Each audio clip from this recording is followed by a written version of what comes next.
I think ये 20 साल की जर्नी है मेरी।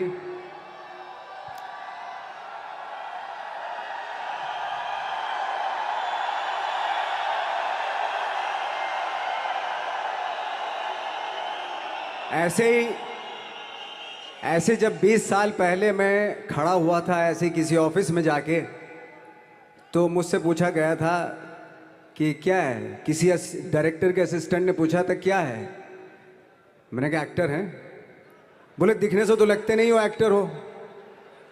तो क्या होता था कि इंडस्ट्री में हमेशा ये चलन था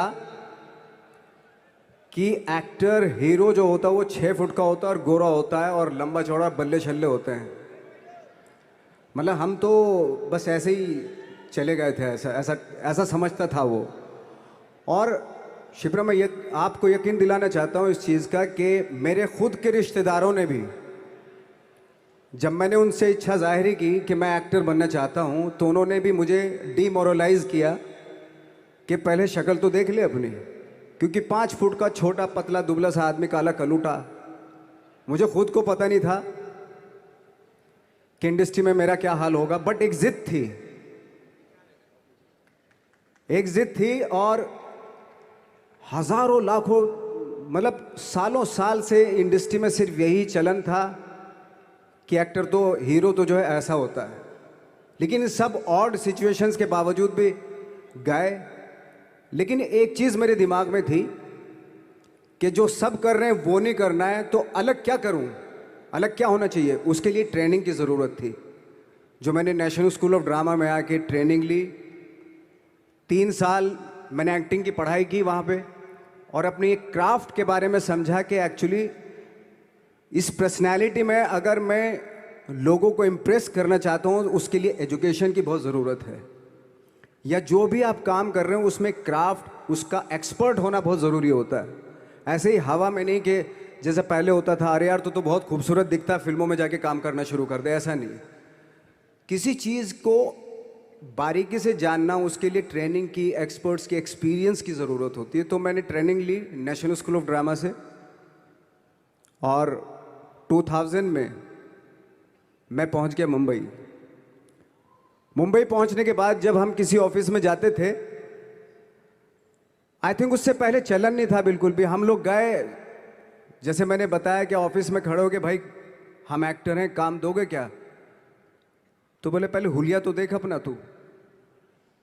तो ये हर बार सुनने के लिए मिलता था, और वो बात भी सही थी, क्योंकि उससे पहले कभी कोई आपने देखा नहीं होगा कोई इतना बड़ा, कोई इतनी सी पर्सनैलिटी का 5 फुट 6 इंच का आदमी, पतला दुबला सा मरियल सा, कि कभी ये इस तरह के लोग एक्टर भी बन सकते हैं, हीरो भी बन सकते हैं, स्टार भी बन सकते हैं। ऐसा चलन था ही नहीं। मैं कॉन्फिडेंट था बिकॉज ऑफ माई ट्रेनिंग।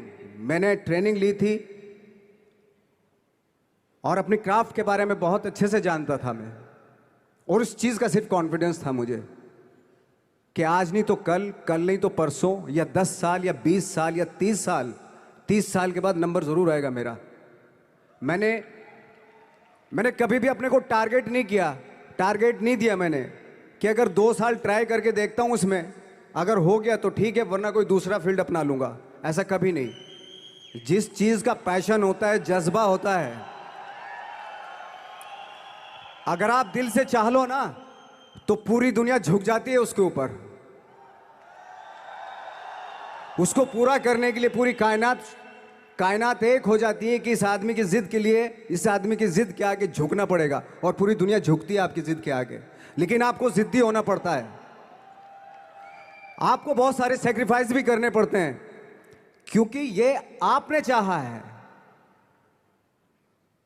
परीक्षा देनी पड़ती है आपको, जितना बड़ा इम्तहान होगा उतनी बड़ी परीक्षा भी देनी पड़ेगी।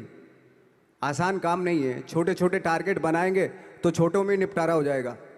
हमेशा अपने आप को टारगेट बढ़ा दो। तो उसके लिए हमेशा अपने आप को अनकंफर्ट जोन में डालो, कि जो इम्पॉसिबल है उसको पॉसिबल करने की शिद्दत, पैशन आपके अंदर होना चाहिए, वो हो जाता है। आज जो दुनिया में इतने सारे एक्सपेरिमेंट हुए हैं, ये सिर्फ इसी बिना पे हुए हैं, पागलपन के जरिए ही हुए हैं ये सारे एक्सपेरिमेंट। एक एक मैंने कहीं सुना था कि जब आप एक्सपेरिमेंट करते हैं तो फेलियर भी होते हैं, कई बार फेलियर होते हैं। कोई एक एक्सपेरिमेंट करने के लिए, कोई एक चीज़ करने के लिए बहुत बार हमने भी झेला है, बहुत बार फेलियर हुए हम लोग। लेकिन एटलीस्ट हमें इतने सारे फेलियर होने से इतने तरीके पता चले कि इन तरीकों से सक्सेस नहीं मिल सकती। फॉर एग्जाम्पल, एडिसन ने जब बल्ब का आविष्कार किया तो 100 बार एक्सपेरिमेंट किए अपनी ज़िंदगी में।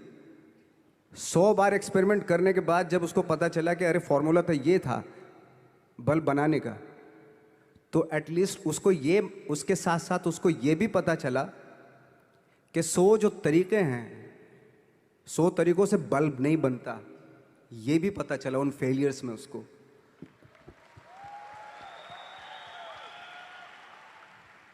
जब हम लोग मुंबई आए तो हमें मालूम था हमारे पास पर्सनैलिटी नहीं है, हमारे पास बैक नहीं है, या हमारे फादर दादा परदादा तो फिल्म इंडस्ट्री में है नहीं, हम ही हैं, तो हमें क्या करना चाहिए।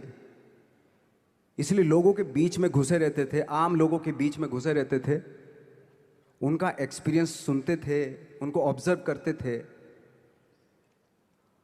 तो आई थिंक मेरे पास 15 साल तक, 10-12 साल तक कोई काम नहीं था। जैसे आपने बताया कि बहुत ही 10-10 सेकंड के रोल करके घर में आके बैठ जाता, तो पूरे साल खाली बैठे रहते थे हम लोग। लेकिन एक चीज़ थी कि लोगों के बीच में रहते थे।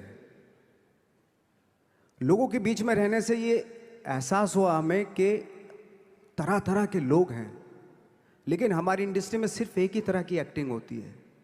हजारों करोड़ों लोग हैं इस दुनिया में, लेकिन एक्टिंग सिर्फ एक ही तरीके से होती है हमारे यहाँ। तो मुझे लगा यार, ये मैं तो ट्रेन भी हूँ, मुझसे अपनी आर्ट भी आती है, और हजारों लोगों को मैं ऑब्जर्व भी कर रहा हूँ, तो ये तो सबसे अच्छा सूत्र है। इससे तो मैं बहुत कुछ कर जाऊँगा। तो जब ये सूत्र पता चला मुझे कि अब मैं ये जो हजारों लोगों को मैंने ऑब्जर्व किया है, अब जब भी मुझे कोई रोल मिलेगा उन्हीं में से वो एक इंसान होगा। उसी में वो ठाकरे, बाला साहब ठाकरे होंगे, उसी में मंटो होगा, उसी में गणेश गायतोंडे होगा, उसी में फैजल खान होगा, उसी में माजूमदार साहब होंगे। तो इस तरह के, ये कब हुआ? जब हमने लोगों को ऑब्जर्व करना शुरू किया, लोगों के बीच में रहे। मैं 15 साल के बाद जो मेरी लाइफ थी जिसमें खाने तक को नहीं मिलता था, अब फॉर्चुनेट अपने आप को समझने लगा था कि थैंक गॉड कि मुझे ऐसे लोगों के बीच में मुझे रहने का मौका मिला। तो कभी भी, आई थिंक मुझे लगता है कि कभी भी जब आप स्ट्रगल कर रहे होते हैं ना, वो एक मौका होता है आपके पास, वो एक चांस होता है आपके पास कि कैसे उसमें आप अपना ऑब्जर्वेशन, एक्सपीरियंस, जब आपको काम मिलेगा वो उसमें लगाएंगे आप। तो मेरी लाइफ बहुत ही, आज जब मैं सोचता हूँ कि यार ये तो बहुत ही अच्छा हुआ, तो जो 15, 10, 12 साल मैंने बिना काम के गुजारे, जो लोगों के बीच में रहा था मैं, आज वो काम आ रहा है मेरे। जहाँ ज़रा सा कोई कैरेक्टर मिलता है तो आदमी इसलिए कनेक्ट करता है उनसे कि उनको लगता है कि यार ये तो मेरे पड़ोस का ही, आसपास का ही ये बंदा है। मैंने देखे हैं इस तरह के लोग। आई थिंक यही हमारी सबसे बड़ी जीत है एज एन एक्टर।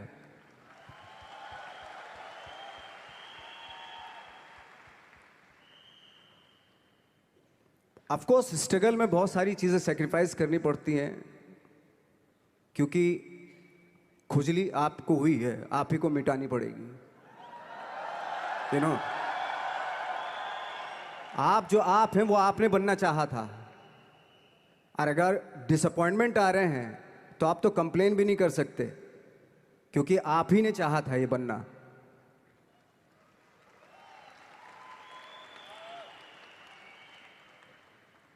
तो बस यही था कि 10-12 साल तक मैंने सोचा था, 10-12 साल जब स्ट्रगल हो गए तो मेरे बहुत ज़्यादा वो भी हुआ कि यार छोड़ के चले जाते हैं, कुछ काम मिल नहीं रहा है, क्या हो रहा है कुछ पता नहीं, आई डोंट नो मिल पाएगा या नहीं मिल पाएगा। फिर ये होता था कि नहीं, मेरी मदर जो है ना एक लेटर लिखती थी मुझे हमेशा। तब मोबाइल नहीं आए थे, पेजर आए थे, तो पेजर यहाँ पे लगा के चलते थे हम लोग। जब उनको मालूम हो जाता था कि भाई बंदा जो है ना थोड़ा सा फ्रस्ट्रेशन में है, डिप्रेशन में है क्योंकि काम नहीं मिल रहा, तो मेरी माँ मुझे एक लेटर लिखती थी, उस पर लिखती थी कि लिखने के बाद एक लास्ट में लिखती थी कि 12 साल में कचरे के दिन भी बदलते हैं, तू तो इंसान है, तेरा दिन भी बदलेगा। तो उन सब चीज़ों को देख के कोई एक शेर, कोई एक कोटेशन, कोई इस तरह की जो मोटिवेट करती है जो लाइंस आपको, उनका रहना, उन पे बिलीव करना बहुत ज़रूरी होता है, क्योंकि वही चीज़ आपको मोटिवेट करती हैं आगे बढ़ाने के लिए। और जब ख़राब वक्त होता है आपको, वो लाइंस, वो पोएम्स, वो सारी चीज़ें आपको संबल देती हैं, मजबूती देती हैं, ताकत देती हैं। और मैं जिस गांव से आया था, डिस्ट्रिक्ट मुजफ्फरनगर के एक छोटा सा गांव था बुढ़ाना। जब हमने शुरुआत की थी वहाँ पे, जब मैं था वहाँ पे लाइट भी नहीं थी। 1 घंटे के लिए रात में कभी आ गई, या 1 महीने के बाद हल्का सा मुंह दिखा के चली गई। इस तरह की लाइट इस तरह होती थी। वही लैंप में पढ़ना स्टार्ट किया, लैंप। तो छोटे से गांव से आने के बावजूद फिर दिल्ली मतलब छोटा सा, उससे बड़ा शहर भी हमें ऐसा लगता था पता नहीं क्या है, मतलब डर लगता था।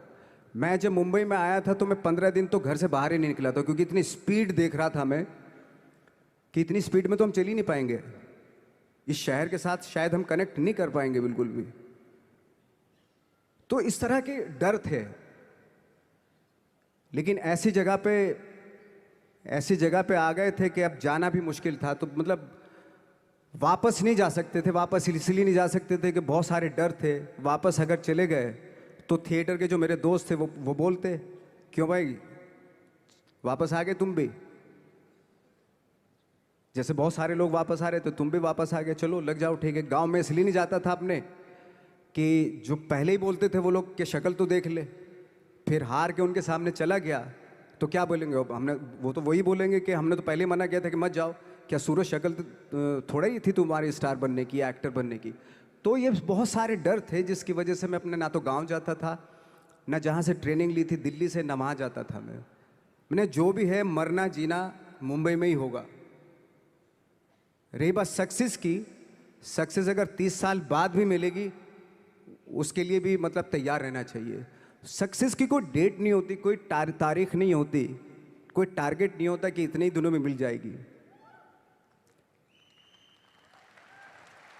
इंसान का काम होता है, आई थिंक मुझे लगता है कि मेरे हिसाब से मुझे लगता है कि लाइफ ना हमेशा अपने आप को लाइफ में पुश करते रहो, और पैशन के साथ जिस भी आप काम में हो, जो भी आप काम कर रहे हैं उसमें पैशन के साथ लगे रहना बहुत ज़रूरी होता है। क्योंकि पैशन से क्या होता है, जिस भी आप फील्ड में होते हैं उसकी डिटेलिंग्स मिलनी शुरू होती है।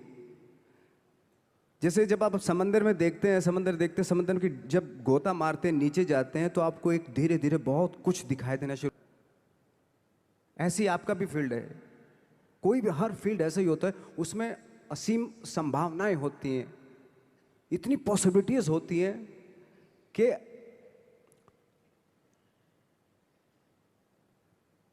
आई थिंक दुनिया का हर काम में इतनी सिर्फ अगर एक दर्जी है पैंट सीता है, 1000 तरीके की पैंट सी सकता है वो, अगर वो चाहे तो। अगर उसने नहीं चाहा तो वो जो ट्रेंड चला रहा है वही सीता जाएगा।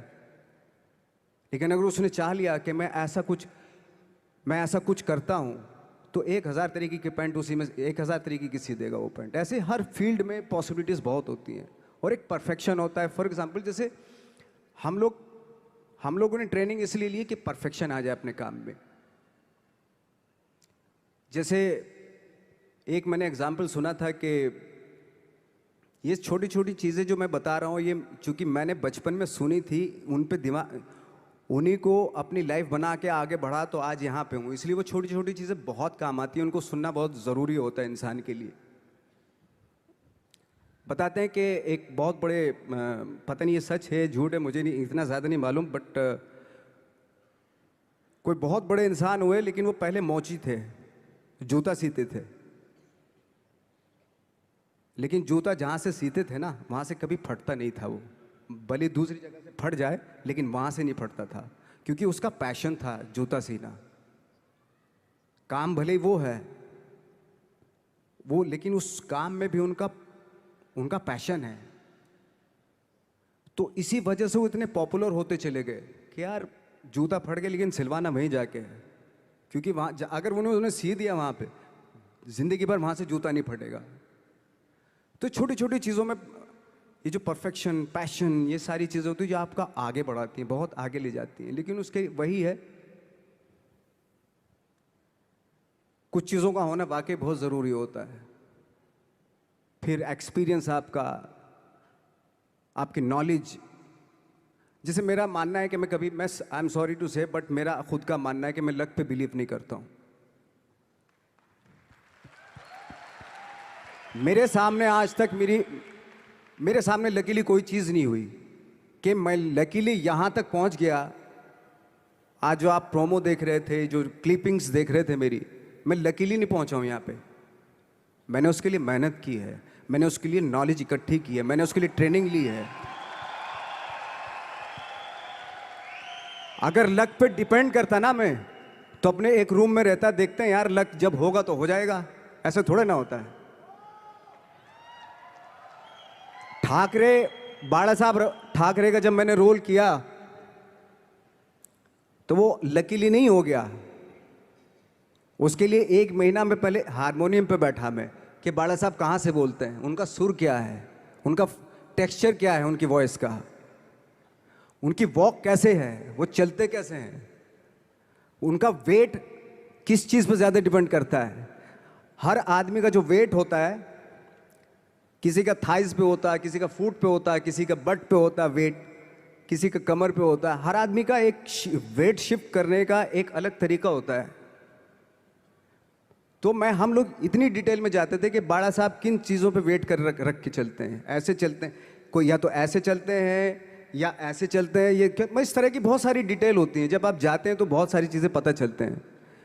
मेरे सामने इतने चैलेंज थे जब मैं बाड़ा साहब का रोल कर रहा था, तो वो मिमिक्री भी नहीं होनी चाहिए, कॉपी भी ना हो। जैसे अमूमन अक्सर होता है जब हमारे यहाँ बायोग्राफी की जाती है तो हम कॉपी कर देते हैं उसकी। कॉपी करना मतलब अगर हम किसी की कॉपी कर रहे हैं या मिमिक्री कर रहे हैं तो वो वीकनेस समझी जाती है कि आप वीक एक्टर हो।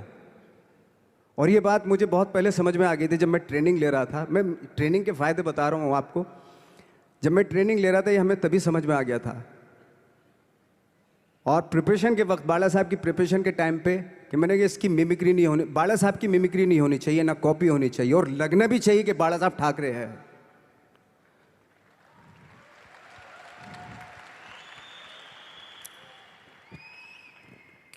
क्योंकि चैलेंज ये था कि हजारों लाखों वीडियोस हैं बाला साहब ठाकरे के, हर आदमी ने देखे हुए हैं, सब ने देखे हैं कि बाला साहब कैसे बोलते हैं, कैसे हाथ को ऐसे ले जाते हैं। एक बार ये हुआ था कि मैं जब इसकी शूटिंग कर रहा था, ठाकरे मूवी की शूटिंग कर रहा था मैं, तो उद्धव साहब ठाकरे जो है वहाँ पे आ गए थे, वैनिटी में बैठे थे मेरे सामने। तो मेरा हाथ ऐसे था, इट्स लाइक दैट। तो बोले आपने हाथ ये ऐसे क्यों रखा हुआ है? मैंने उनका हमेशा ऐसे ही रहता था हाथ। तो और यही वो क्या होता था, वो सिगार पीते थे, और सिगार ऐसे पिया जाता है कुछ ऐसे, और इसलिए उनका हाथ हमेशा नॉर्मली भी रहता था तो ऐसे रहता था। और यहीं से जब स्पीच देते थे यहीं से ये जाता था, जो उनका सिग्नेचर वो जेस्चर था। तो वो शॉक्ड हो गए कि इतनी डिटेलिंग आपने ली है। तो जब फिल्म देखी उन्होंने, तो फिल्म देखने के बाद उनको रियलाइज़ हुआ कि वाकई बहुत स्टडी की है नवाज ने उनके बाड़ा साहब के ऊपर। तो मुझे खुशी हुई थी कि थैंक गॉड कि ये सारा किस लिए हो रहा है, पैशन की वजह से हो रहा है। एक पैशन है, उसके बाद आपका एक्सपीरियंस है, आपकी नॉलेज है, आपकी ट्रेनिंग है, उससे ये सारी चीज़ें निकलती हैं। लाइक मंटो, ये जितने भी कैरेक्टर्स हुए वो सब हवा में नहीं हुए या लकीली नहीं हो गए। उनके लिए बाकायदा बहुत छोटी छोटी मेहनत की, छोटी छोटी डिटेल इकट्ठी की गई, स्कोर बनाया उसका, उन डिटेल्स का, तब जाके वो कैरेक्टर जो आप देखते हैं वो एक अलग इंसान दिखता है। वो मैंने कभी भी हीरोइज्म या इन सब चीज़ों पे बिलीव नहीं किया। जब आज मुझे बोलते हैं कि तुम तो स्टार हो, मैं सच आज भी मुझे यकीन नहीं होता कि मैं स्टार हूँ। मुझे लगता है कि मैं एक्टर ही हूँ, और मैं आज भी ढूंढने की कोशिश कर रहा हूँ, नई नई डिटेल्स ढूंढने की कोशिश कर रहा हूँ कैरेक्टर्स की। स्टार्स का क्या होता है कि जब स्टार होता है एक जैसा होता है, और 30-40 साल तक एक जैसा करता चला जाता है वो। मुझे वो नहीं बनना। अगर मैं ये करूं तो शायद दूसरे दिन ही बोर हो जाऊंगा मैं। मुझे हर रोज नए कैरेक्टर ढूंढने हैं।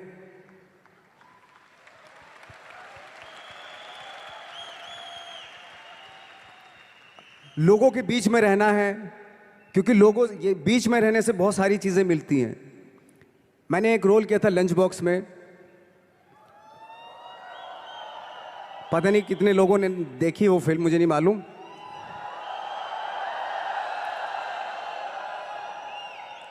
उसका कोइंसिडेंट ऐसा हुआ कि मेरा जो दोस्त था, जो मेरे रूम पार्टनर स्ट्रगल के टाइम पे मेरे साथ रहता था, तो मैंने उसी को सेम उसी की डिटेल मार दी उसमें फिल्म में। जब पिक्चर रिलीज हुई तो उसने देखी, उसको लगा अरे ये तो मैं हूं। अब वो भी एक्टर था। उसके बाद जब वो फिल्म इंडस्ट्री में किसी के पास काम मांगने जाता था, तो लोग उसको बोलते थे यार ये ऐसा मत कर, ये नवाज ने कर दिया, कुछ दूसरा कर। तो बोलता हम तो ओरिजिनल में ही ऐसे हैं, उन्होंने हमारा कॉपी किया है। लेकिन कहने का मतलब ये है कि लोगों के क्या होता है, स्टार्स हमेशा शीशों के घरों में रहना शुरू कर देते हैं। उनको बांद्रा में, उनको मतलब किसी ऐसी जगह पे रहते हुए ये नहीं मालूम कि दूसरी जगह क्या है। अगर आप चाहते हैं रोज हर फिल्म में एक नई पर्सनैलिटी क्रिएट करें, तो लोगों के बीच में रहना पड़ेगा आपको। भले थोड़ी परेशानियां होती हैं, बट रहना पड़ेगा उनके बीच में। मेरा तो ऐसा मानना है।